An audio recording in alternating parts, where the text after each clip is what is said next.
Caríssimos irmãos e irmãs, na primeira leitura da Palavra de Deus, observa-se que Deus censura a conduta dos chefes do povo de Deus, que Deus censura os líderes do povo de Deus, os reis, os quais tinham como missão ajudar o povo, levando-os sempre mais ao encontro do direito e da justiça. Esta missão era o centro da verdade. A palavra de Deus nos mostra que a figura do pastor levou Deus a censurar exatamente esses líderes, porque o povo de Deus pertence a Deus, e não às lideranças que buscam sempre mais diminuir os seus filhos. Porém, a palavra de Deus, também na primeira leitura, apresenta uma esperança. Qual é essa esperança? Eis que virão dias em que farei nascer da descendência de Davi uma liderança, um pastor, um rei.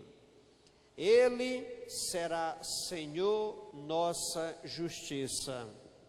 Vejam, este versículo aponta profeticamente para o Cristo Jesus, o bom pastor, aquele que veio ao mundo para verdadeiramente revelar o rosto bondoso de Deus Pai, que confia nos seus pastores em vista do bem de seus filhos.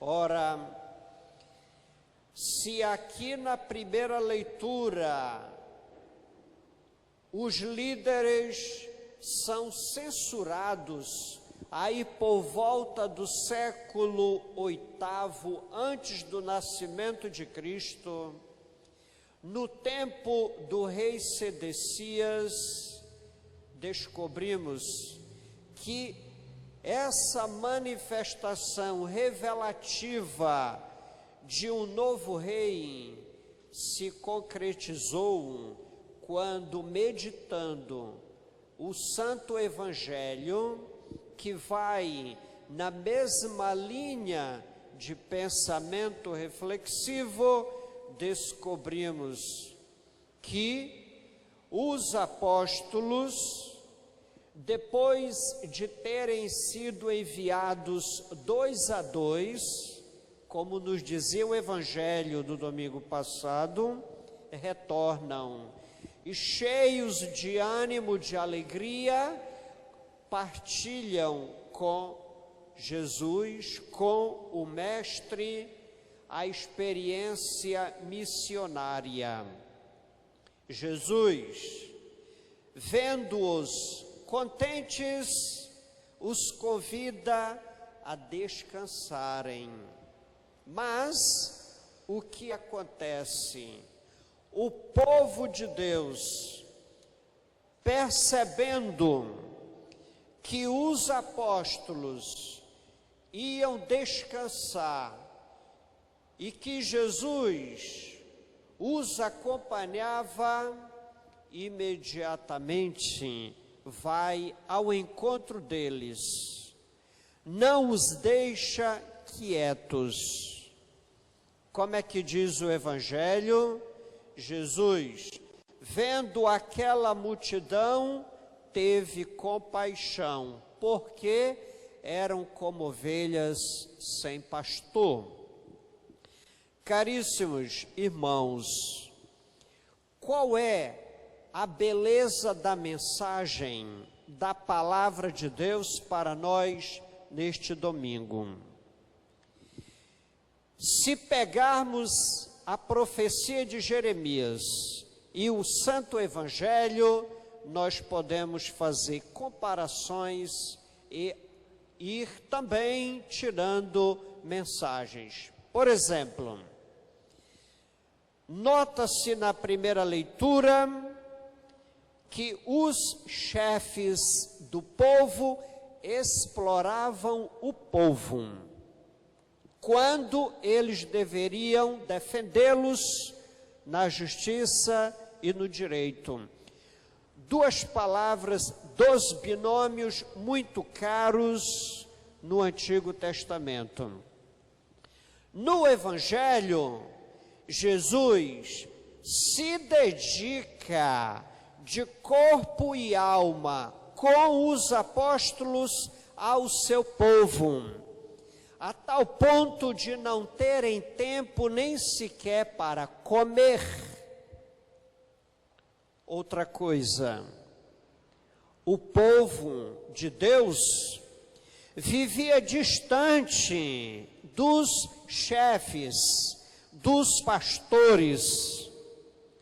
Jesus, diferentemente, reúne o povo junto de si.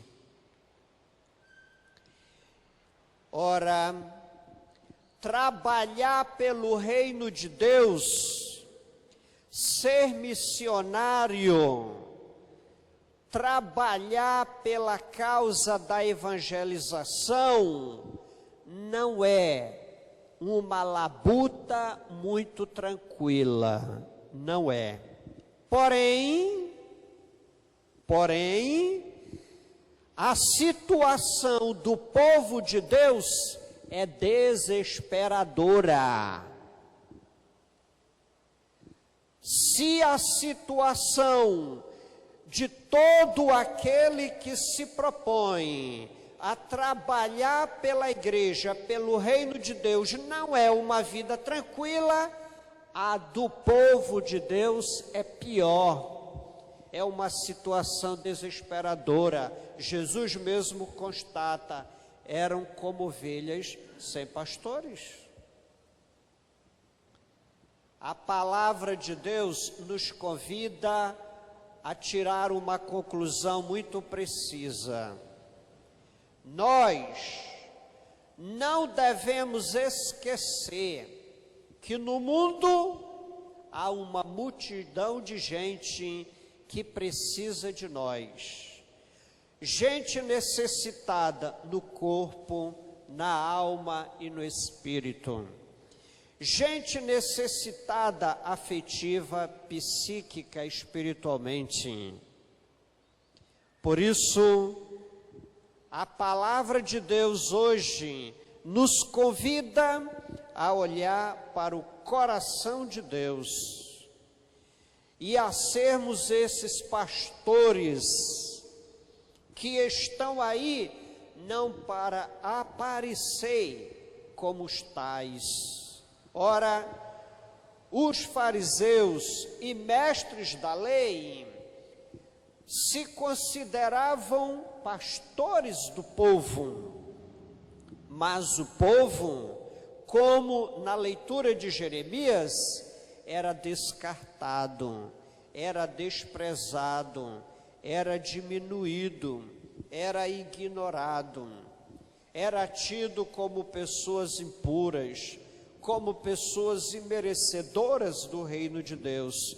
O bom pastor, que é Jesus, aparece como o rei dos grandes patriarcas, o rei da descendência de Davi, profetizado na primeira leitura, como vimos, de Jeremias, e ele está aí para acolher, para abraçar, como as páginas do Santo Evangelho vão nos ensinando, e ele se revela como aquele que, como ensina Jeremias, é o Senhor, nossa justiça, é o Senhor, nossa vida.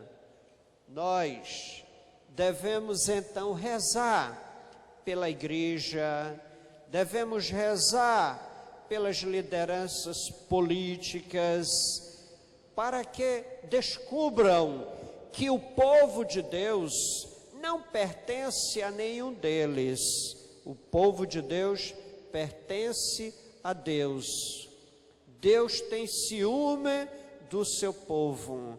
Por isso, os reis, já que começaram a serem fiéis à sua missão de ajudar o povo no direito e na justiça, Deus vai sempre mais suscitando uma nova esperança.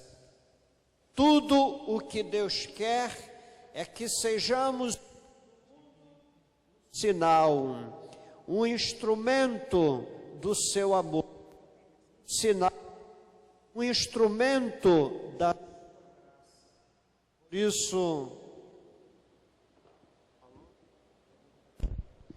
Por isso, vamos nesta Santa Missa, na presença do Senhor, que é o pastor que veio mostrar para nós como é que Deus espera o comportamento, a conduta de seus pastores, que seja no mundo um sinal do seu amor, não um sinal pecaminoso de seus interesses pessoais. Isso o Senhor já reprova. E no mundo de hoje, quantos se apresentam como pastores para explorar o povo, em benefício próprio?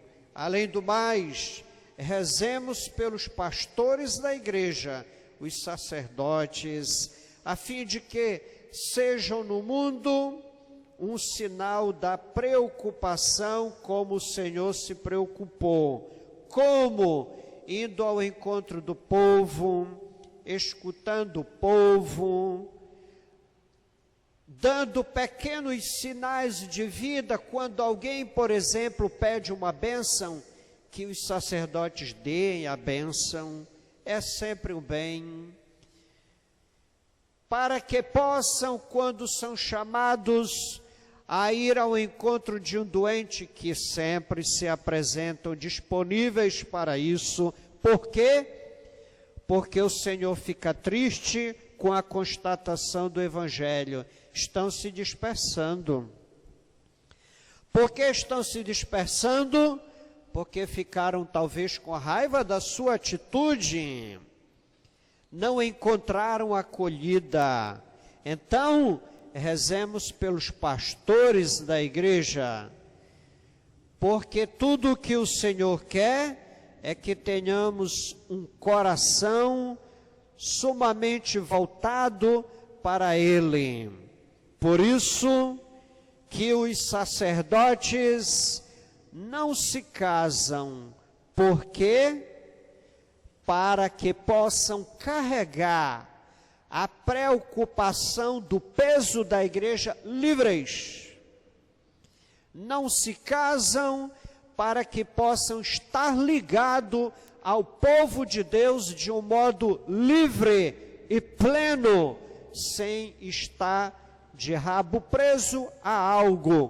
Por isso que os pastores da igreja, no caso dos sacerdotes, estão livres para poderem voar e assim aproximarem o povo de Deus dele, deste povo que hoje também está sofrendo com a pandemia, com o distanciamento, com a crise externa e interna, passando por dificuldades. O sofrimento do povo não é diferente do início do cristianismo que Jesus constata. Que o Espírito Santo nos ajude a sermos esses pastores, agentes de comunidade, agentes de igreja, diáconos, sacerdotes, líderes políticos a assumirem a sua missão com desvelo, com zelo, com cuidado, porque esta é a vontade de Deus, uma vez que o povo não nos pertence, mas pertence única e exclusivamente ao Senhor. E assim seja.